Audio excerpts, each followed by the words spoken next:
All right, so this is the energetics full test, so let's just go ahead and get started. Which statement best describes heat? Well, A is talking about potential energy, and heat is generally talking about energy or kinetic energy, movement of things. Now, B is average kinetic energy, but average kinetic energy is actually what we refer to as temperature. C, a quantity of energy transferred between particles. That's heat. Heat is a physical quantity of energy transferred. Total quantity of energy held by all the particles, that's more just your total energy of a system. So which equation best represents the bond enthalpy for HBr and hydrogen bromide? Well, we need the energy in one molecule of it, the bond of one molecule. So we're going to go ahead and find that. So all of these start with HBr, which is good, but we need to break that bond into its constituent parts, which are hydrogen and bromine. You'll notice that we could break it into H plus Br minus, but those are not the individual components. We could also break it, but this isn't breaking it into its individual components. This is completing a reaction, the decomposition into two other components, hydrogen gas and bromine gas. So that's breaking and forming of bonds. So the only difference between these two is one is bromine liquid, the other is bromine gas. This is B. This is B, literally the bond just between H and Br. The potential energy of a reaction profile is, or the potential energy profile of a reaction shown below, which can be termed at the stability and energy change. Well, one, we have a decrease, a negative delta H. Therefore, this is exothermic. So it's either that one or that one. Then the thing that has lower energy is more stable. So we're looking for the products. C. Moving forward, oops, too far. Which shows the enthalpy of formation, delta HF of ethanol. Enthalpy of formation, we're going to be making one ethanol, and ethanol is generally a liquid in its standard temperature and pressure. So it's got to be one of these two. Next, we only make 1 mole, so it's going to be C. Moving forward, which equation represents the NH bond enthalpy? So much like we saw before, we want nitrogen and hydrogen, not N2H2, just nitrogen and hydrogen. And so the only one that really shows that to us is right here and right here. Now, the difference is we want one NH bond, so we have to do 1/3 of the nitrogen and hydrogens in ammonia. All right.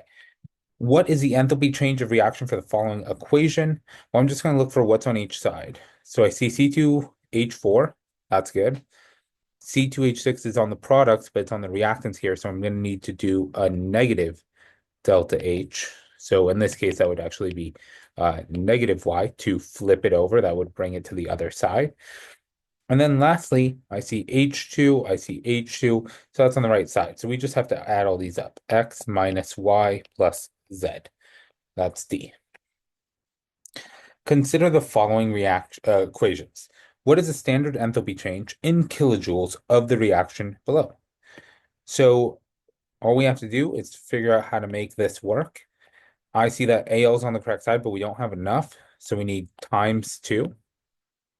So we're going to have 2 times minus 1670. So we're going to look for that. So it's going to be one of these two because they both include that. And then we have 3 manganese oxides. Well, we only have 1 manganese oxide, and it's also on the wrong side. So we have to multiply by a -3. So -520 times a -3 is just going to be 520 times 3. So that's going to be right here. Our answer is D. We're going to do the same sort of thing here. I see iron oxide, Fe2O3, Fe2O3. Perfect. We're going to leave that as is. I see 2 Fe and 1 Fe, so I'm going to multiply that by 2. So we have -3 plus 2 times 11. So -3 plus 22. That's going to be total of 19. Oh, sorry. You know what? as I'm about to answer this, I realized I forgot to do the negative. Negative. So that's going to be negative. So that's going to be also a negative. Negative 25. My mistake. I forgot to move the iron to the other side because it's on the other side. It is A. What is the enthalpy of combustion of propane 1-ol in kilojoules per mole according to the equation, according to the following calorimetry data? So I know that I'm going to use Q equals MC delta T. So let's start out with our mass, 75 grams, times our specific heat capacity, 4.2, times our temperature rise, 24. Now, it doesn't really matter if that's in Kelvin or Celsius because the difference in temperature is still the same because the relationship between Celsius and Kelvin is additive. So, with that, we need to find these variables on top, and that is going to get me joules. But to go from joules to kilojoules, I have to divide by 1,000. So I'm going to divide this by 1,000. So once I divide it by 1,000, I am now in kilojoules. But to go from kilojoules to kilojoules per mole, I need to divide by the mole. So divide by 0.015, which I get from our moles up here. So I'm also dividing by 0.015, and I'm looking for the answer that combines all these parameters.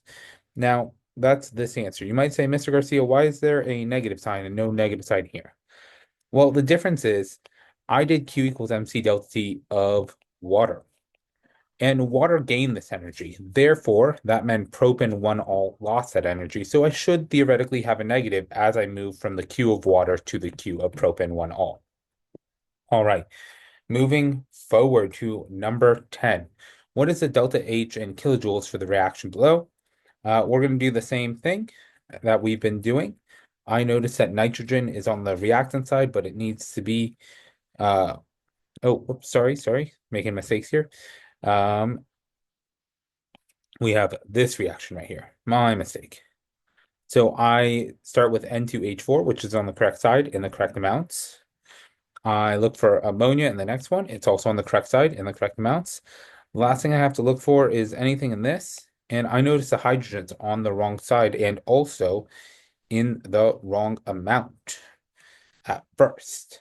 But you will notice that the hydrogen from here and hydrogen here cancel out. So all we need to do is multiply this by a -1. And then we can sum these all up. And when we sum these all up, we're going to get an answer of 18. All right, moving to number 11. So for this problem, it's just a definition here. And when we break bonds, they're already being held together. And we need to force them apart. It's like pulling apart two magnets. So it requires energy. Therefore, that's endothermic. A. Requires energy and exothermic is just contradictory, same as releases energy and is endothermic. All right.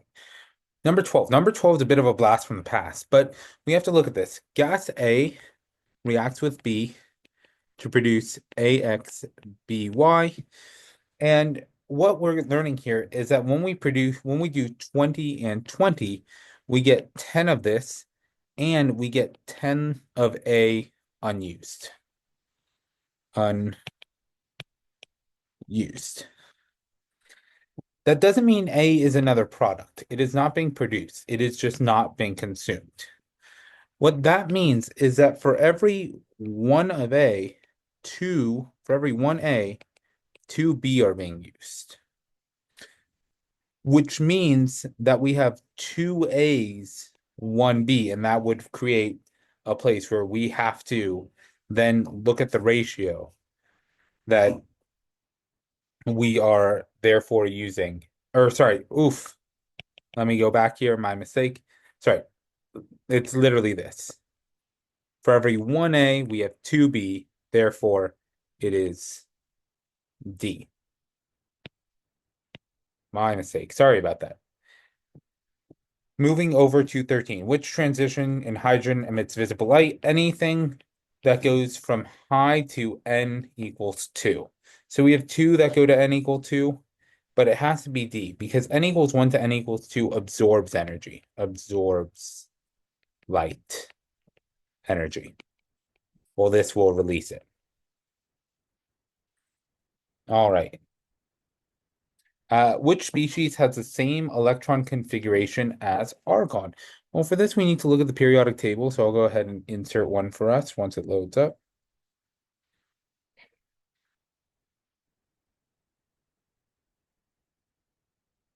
So once we do this, we have to see which of these is going to look like argon. So bromine minus. Bromine minus gains an electron looking like krypton. Calcium 2 plus. Calcium 2 plus loses one electron, then loses two electrons. Oh, it's argon. Don't have to go any further. It is argon. All right. 15. A compound consists of calcium and phosphate. What are the name and formula of the compound? Well, we just have to put it together for a polyatomic, so it's going to be calcium phosphate. And we have 2 plus, 3 minus. You do your crisscross, and we get Ca3PO4 2. The answer is D. What type of bonding in a compound has high boiling and melting points, poor electrical conductivity, and low solubility in water? So when I think about that, I generally try and find examples for each. For ionic, I think of table salt. For molecular covalent, I think of sugar. For metallic, I think of iron. And for giant covalent, I think of diamond. And then I see how these apply to each of those. So high boiling and melting points. So that's salt, that's iron, and that's diamond. All of those boil and melt at a really high heat. Sugar you can do on the stove. All right, poor electrical conductivity. Well, that's salt, and that's diamond out of our remaining ones, since we know it can't be sugar. Therefore, it can't be iron either. Low solubility in water. Diamond doesn't dissolve, but salt does. So this must be giant covalent. It's good to have some examples. Now, even if you don't think of diamond as giant covalent, you can still figure it out by eliminating others. Which of the following are the correct products when octane C8H18 undergoes incomplete combustion? Well, combustion is CO2 and H2O. But if it's incomplete, then we just reduce oxygens from our carbon group until we get to just straight up carbon or soot. And the only answer to that is D. 18. Methylamine can be produced by in the following reaction. The values of standard enthalpy change of formation for some of the compounds are shown in this table. Use the information to calculate the enthalpy change for the reaction used to produce methylamine. So here's the deal. And the big secret that it seems a lot of people missed. If we see delta HF, we're using delta HF equation, which delta HF is going to be equal to, or sorry, let's just say delta H, the enthalpy change, is equal to the sum of the delta HF of our products minus the sum of the delta HF of our reactants.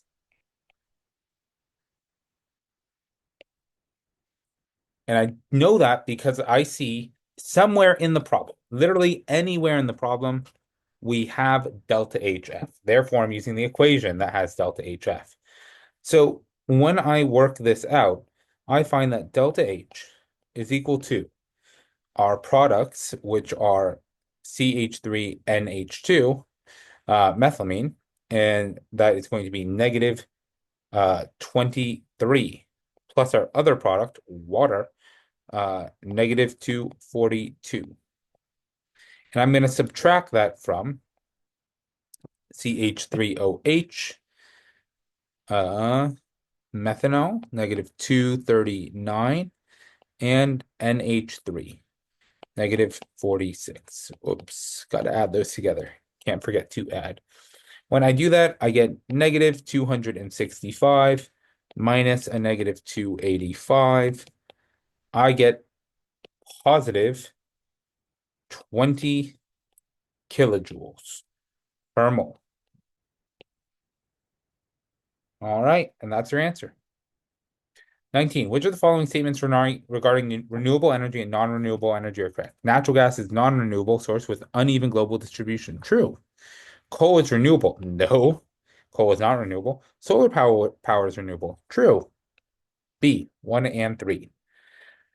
Ammonium nitrate is used as a high nitrogen fertilizer. Solid ammonium nitrate can decompose into gaseous dinitrogen monoxide and liquid water. So we need to make sure we add these because they did. NH4NO3 solid decomposes into gaseous dinitrogen N2O monoxide plus H2O liquid. And then we have to make sure that we're balanced. To balance this one, all we have to do is add A2. All right, calculate the volume of dinitrogen monoxide produced at STP when 5 grams of ammonium nitrate decomposes. Use section 2 of the data booklet. So we're going to take 5.00 grams of ammonium nitrate, NH4NO3, and we're going to do a little bit of stoichiometry. So we're going to go 1 mole NH4 over the mass, which is 80.06 grams NH4NO3. NO3. That's going to get us moles of ammonium nitrate. We know that 1 mole NH4NO3 produces 1 mole of N2O. Lastly, we know that 1 mole N2O is the same as 22.7 decimeters cubed of N2O. These are all conversions or ratios that I'm getting from my data booklet. When I do the math, I get 1.42 decimeters cubed N2O. All right. Calculate the standard enthalpy change, delta H, of the reaction using section 12 of the data booklet. All right. So here is something wild. They did not give us delta HF, but they did give us delta H. And then if you look at section 12, that's delta HF values. So they did give us delta HF because they literally gave us these values. So we're going to then, once again, use products minus reactants. So products minus reactants. So as I go through, I find that it is going to be 82. Oops, that doesn't look too great. 82 plus 2 times water, because we negative 2, 86, because we have 2 coefficient of water. And then we're going to subtract that from ammonium nitrate, which is negative 366. And we get a total answer of negative 124 kilojoules. Now, this would be kilojoules per mole, but something odd that is actually happening here is we already know we want for 1 mole. And we know that because we have standard. We already know it's for 1 mole. So the standard enthalpy is going to be in kilojoules per mole, but we can just multiply by our 1 mole here and by our 1 mole here, and then it just becomes kilojoules. We lose the mole. Deduce the Lewis electron dot structure for the shape of dinitrogen monoxide showing nitrogen as the center. Okay, nitrogen 1, 2, 3, 4, 5. Now I have to add another nitrogen and another, and sorry, not nitrogen, and an oxygen. 1, 2, 3, 4, 5. 1, 2, 3, 4, 5, 6. Now I know oxygen is special and does its special role. I also can usually tell, well, 2 nitrogens are going to triple bond to form nitrogen, N2. With that, we can just go like this, and we'll redraw it so it looks nice and fancy. And here is our picture. Now, the shape of that is linear. Straight up line. All right, 18. Carbon forms many compounds. Chlorine reacts with methane. That's one of the compounds of carbon. Calculate the enthalpy change of the reaction using section 11. Oh, so section 11 does not say delta HF. I don't see that anywhere. Gasp. Because I don't see delta HF, it is not visible. I'm going to use bond enthalpy. That equation is delta H is equal to the bonds breaking minus bonds forming. All right, so I can go ahead and do the math by calculating that. So I'm going to say this is equal to the bonds of C and H times 4 of those, plus the bonds of Cl, Cl, 1 of those. And we're going to subtract that from CH times 3 plus CCl plus HCl. When I put in all my numbers, I get a total value of negative 99 kilojoules. All right. Draw and label an enthalpy level diagram for this reaction. Well, I know that it decreases by 99 kilojoules. So products, reactants, and this is a delta H of negative 99 kilojoules. All right, done. Ammonia, NH3, is important for manufacture of fertilizers, explosives, and plastics. Draw an arrow in the boxes to represent the electron configuration of nitrogen. Well, I know it's 1s and 2s orbitals are filled, and the 2p has 3. So I'm going to draw 3 up arrows, and I'm done. Draw the Lewis electron dot structure of ammonia. 1, 2, and it's got a bond to hydrogen, a bond to hydrogen, and a bond to hydrogen. Done. The effective temperature on the position of the equilibrium depends on the enthalpy change of the reaction. Ammonia uses this because it's produced by the Haber-Bosch process, something we're going to be talking about a lot in our new upcoming unit. As we look at this Haber-Bosch process, we can determine the enthalpy change, delta H, for it in kilojoules, again using section 11. I do not see delta HF. That does not exist anywhere, so I'm going to use enthalpy. Bonds breaking minus bonds forming. When I do this, I first look at my bonds breaking. I have 3 times H bonds plus N triple bond N minus 2 times 3 times N single bond H. If I plug these values in, HH being, or sorry, I'll just plug these in as they are. 3 times 436 plus 945 minus 6 times 391. So 2253 minus 2346, and I get a total value of negative 93 kilojoules. All right, that's it.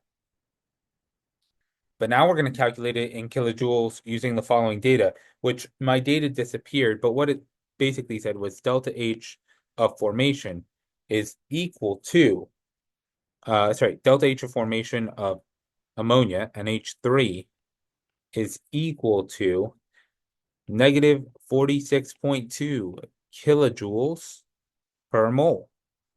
Well, that's a delta H formation. So I'm going to do products minus reactants. So my products minus reactants, my product is 2 times ammonia, negative 46.2. And I'm going to subtract from my reactants, which are 0.